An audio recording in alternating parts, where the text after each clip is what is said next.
काल आपली 3.1 एक्झरसाइज संपलेली आहे. 3.2 एक्झरसाइज पाहण्याच्या आधी आपल्याला sine rule, cosine rule, projection rule हे पाहायचेत आणि त्याच्या प्रूफ्स पाहायच्यात. त्याच्या आधी पोलार कोऑर्डिनेट्स काय आहे ते पाहून घ्या. आपल्याला कार्टेशियन कोऑर्डिनेट माहिती असतात. हे कार्टेशियन कोऑर्डिनेट्स आहेत पहा. हा एक्स ॲक्सिस, वाय ॲक्सिस, हा एक रे आहे OP. P हा पॉईंट आहे, त्याच्यावर OP ची लेंथ R आहे. हे दोन्ही एकच फिगर आहेत. इथं कार्टेशियनसाठी, इकडं पोलारसाठी. P चे कोऑर्डिनेट आपण x, y घेतले, कार्टेशियन कोऑर्डिनेट येते. x म्हणजे काय असतं? x कोऑर्डिनेटचा अर्थ ही लेंथ असते एवढी, आहे की नाही. P पासून जर x ॲक्सिसवर परपेंडिक्युलर टाकला तर समजा PE परपेंडिक्युलर टाकला आपण x ॲक्सिसवर, तर OA डिस्टन्स जे आहे, हे डिस्टन्स आपण x घेतले, ते डिस्टन्स म्हणजे x कोऑर्डिनेट असतो त्या पॉईंटचा. आणि हे जे डिस्टन्स आहे PA डिस्टन्स, हे y आहे. हे PA डिस्टन्स म्हणजे ह्या P पॉईंटचा y कोऑर्डिनेट असतो. ॲक्च्युअली हे असं असतं. हा एक क्वाड्रिलॅटरल तयार झाला, आहे की नाही. म्हणजे हे PA डिस्टन्स आणि हे डिस्टन्स, समजा इथे एक पॉईंट दिला तर हे दोन्ही इक्वल असतात. ॲक्च्युअली हे डिस्टन्स म्हणजे y कोऑर्डिनेट असतो, पण हे आणि हे सेम असतं, म्हणून आपण हा इथं y कोऑर्डिनेट घेतला जातो. तर हे झाले कार्टेशियन कोऑर्डिनेट. हीच फिगर आता इकडं आहे. आता इथं ह्या ॲक्सिसला पोलार ॲक्सिस म्हणलं जातं. हा त्याचा पोल आहे O. इथं जो आपला ओरिजिन म्हणत होतो आपण, त्याला इथं आपण O हा पोल म्हणतो. OP हे डिस्टन्स R आहे. OPनं ह्या पोलार ॲक्सिसला θ डिग्रीचा अँगल केलेला आहे, इन्क्लायनेशन आहे त्याचं θ. तर आता इथं x कोऑर्डिनेट जो आहे तो R घेतला जातो हा, आणि हा घेतला जातो y कोऑर्डिनेट म्हणजे θ. ह्याला पोलार कोऑर्डिनेट म्हणजे. आता हे कसं आलं ह्याच्याशी आपल्याला काही करत नाही, त्याच्या प्रूफशी सुद्धा संबंध नाही. फक्त पोलार कोऑर्डिनेट R, θ आणि कार्टेशियन कोऑर्डिनेट x, y. पण ह्या दोघांमध्ये एक रिलेशन आहे. ते काय रिलेशन आहे? ते relation between polar and Cartesian coordinates हे रिलेशन आहेत. ॲक्च्युअली हे फॉर्म्युला त्याच्यावरून हा भाग मिळतो. x = R cos θ आणि y = R sin θ. याच्यावरून जरी घेतलं तरी तुम्हाला ते मिळू शकतं, आहे की नाही. cos θ = x/r येतं आणि sin θ = y/r. हे पोलार आणि कार्टेशियनचे हे मिक्स जर एक फिगर तयार केली आपण, हा एक राईट अँगल ट्रायंगल झाला. हा इथं θ आहे. cos θ म्हणजे adjacent side divided bye hypotenuse असतं, म्हणजेच लगतची बाजू भागिले कर्ण. लगतची बाजू x आहे, अपॉन कर्ण आहे r. म्हणजे cos θ = काय येणार आहे? x/r. हा r इकडे घेतला तर. साइन थिटाचा रेशो काय असतो? Sine theta = front side divided bye hypotenuse असतं. फ्रंट साईड म्हणजे समोरची बाजू भागिले कर्ण. समोरची बाजू आहे y आणि हा आहे कर्ण r.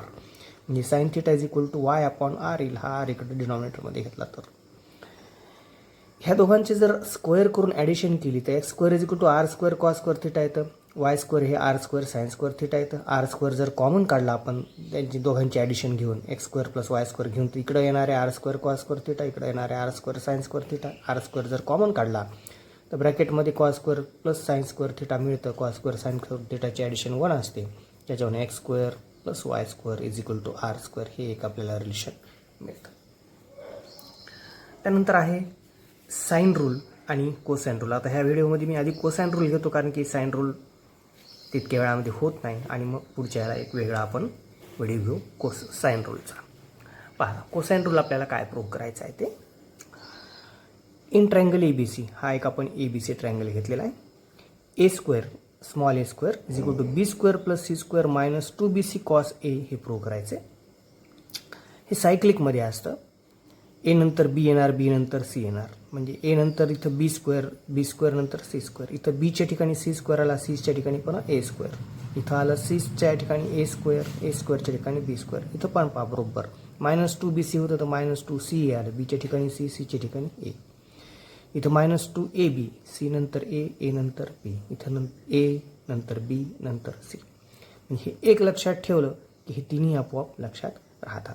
लक्षात ठेवणं सुद्धा खूप सोपं आहे. स्मॉल a², a नंतर येतो b, b² b नंतर येतो c, c² मायनस ह्याच दोघांच्या गुणाकारचे दुप्पट म्हणजे -2bc आणि cos a.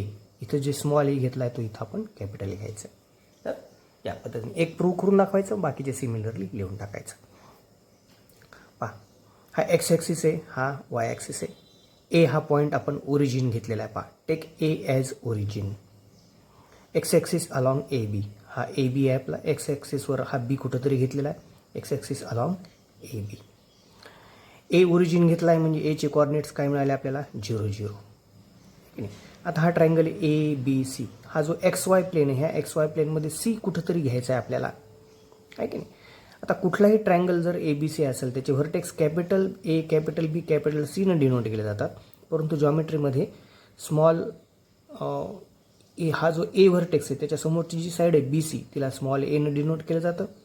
त्यानंतर ए बी जी आहे ती सीच्या समोरची, सी व्हर्टेक्सच्या समोरची ए बी ही साईड आहे, त्याच्यामुळे त्याला स्मॉल सी न डिनोट केलं जातं. आणि बी ह्या व्हर्टेक्स समोरची साईड आहे ए सी, त्याला स्मॉल बी न डिनोट केलं जातं. आता हे डिस्टन्स ए बी हे स्मॉल सी आहे, म्हणजे बीचे कॉर्डिनेट्स काय मिळणार आपल्याला? स्मॉल सी कॉमा 0, कारण की एक्स कॉर्डिनेट म्हणजे काय असतं? हे डिस्टन्स. आणि हा एक्स ॲक्सिसवर आहे त्याच्यामुळे त्याचा वाय कॉर्डिनेट काय झाला? 0. तेच इथे लिहिलेलं आहे. Take A as origin, X axis along A B, Y axis perpendicular to A B. Y आणि एक्स एकमेकाला परपेंडिक्युलर असतात. ए बी हे एक्स ॲक्सिसवरच आहे त्याच्यामुळे वाय ॲक्सिस हा ए बीला काय झाला? परपेंडिक्युलर थ्रू ए, म्हणजे ए हा ओरिजिन घेतल्यामुळं थ्रू ए. त्याच्यामुळे एचे कॉर्डिनेट्स ओरिजिन असल्यामुळे 0 0 झाले. बीचे कॉर्डिनेट सी कॉमा 0 आले. आता सीचे coordinate B cos A B sine A लिहिलेत मी. असेच का लिहिले? पा, हा समजा मी एक इथं परपेंडिक्युलर टाकला, हे इथं जोडून घेतलं, जसं मी वरच्या फिगरमध्ये तुम्हाला समजून सांगितलं होतं तसं. तर हा सी ए आणि इथं कुठला तरी एक समजा, तर हा एक राईट अँगल ट्रायंगल झाला इथं परपेंडिक्युलर टाकल्यामुळे, आहे की नाही. आता आपल्याला एचा संबंध आहे.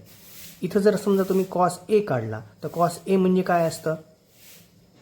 ॲडजसंट साईड डिवायडेड बाय, आहे की नाही. मग ही जी साईड आहे ए सी, ही ए सी म्हणजेच काय असणार आहे? ह्या सीचा एक्स कॉर्डिनेट असेल, आहे की नाही. आणि cos A is equal to काय असेल? A C upon B. मग त्याच्यावरून A C is equal to काय मिळेल आपल्याला? बी कॉस ए, आहे की नाही.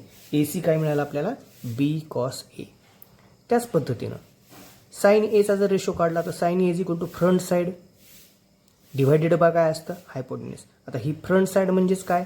ही सुद्धा असते, आहे की नाही. मग हे जे डिस्टन्स आहे, हे डिस्टन्स काय आहे?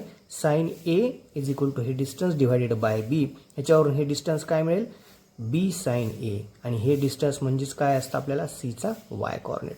त्याच्यावरून सी मिळाला आपल्याला B cos A B sine ए. त्याला आता एकदम 11वीमध्ये आपल्याला एक डिस्टन्स फॉर्म्युला होता, तो वापरायचा आहे आपल्याला. ही LHS घेतली आपण ए स्क्वेअर. ए म्हणजे कोण आहे? बी सी आहे, म्हणजे झाला बी सीचा स्क्वेअर. आपल्याला डिस्टन्स फॉर्म्युला माहिती पाहिजे, इथं डिस्टन्स फॉर्म्युला लिहिला आहे मी. Actually B C is equal to कुठलंही distance is equal to under root of x2 - x1 bracket square plus y2 - y1 bracket square असतं. इथं आपल्याला बी सी स्क्वेअर पाहिजे, म्हणजे इथलं जे स्क्वेअर रूटचं साईन आहे ते निघून गेलं. त्या पद्धतीने मी इथं हा फॉर्म्युला लिहिलेला आहे. आता इथं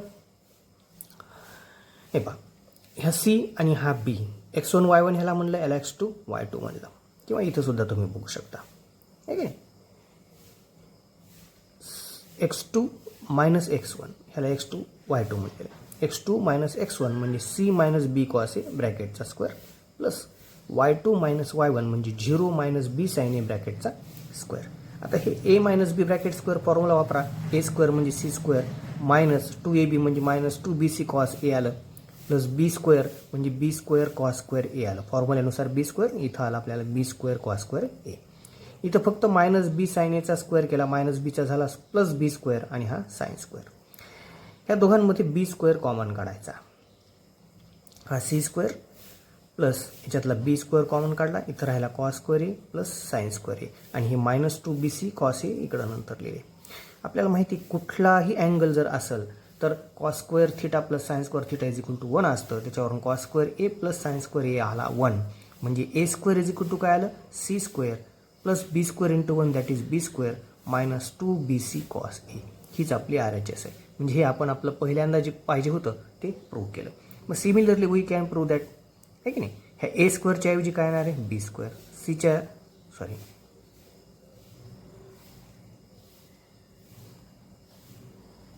इथं उलटं, इथं बी स्क्वेअर पहिल्यांदा पाहिजे होता, बी स्क्वेअर प्लस सी स्क्वेअर आपल्याला जे प्रूफमध्ये आहे ते ॲडिशनमध्ये असल्यामुळे मागे पुढं चालतं, पण इथं ॲक्च्युली इथं बी स्क्वेअर लिहायला पाहिजे, इथं सी स्क्वेअर.